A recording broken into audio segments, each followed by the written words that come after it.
example ng mastitis. Nagpo-produce ito ng toxic milk, also known as sour milk.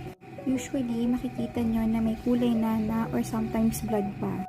Pag nasugatan ng kuko ng puppies ang breast ng dam, pwede ito pasukan ng bacteria at mag-cause ng mastitis.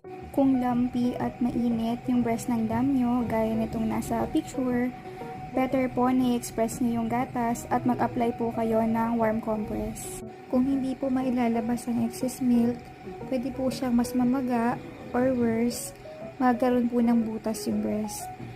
Kung hindi po magkaroon ng improvement or magkaroon ng pagbabago sa color ng breast ng dam or may pagtamlay or ayaw kumain ng dam, better po na ipa-check up na natin agad sa vet. Kung makakita po kayo ng ganitong symptoms, huwag po natin pabayaan kasi pwede po itong lumala or mabutas yung breast ng dam or worse po is mag-cause ng sepsis.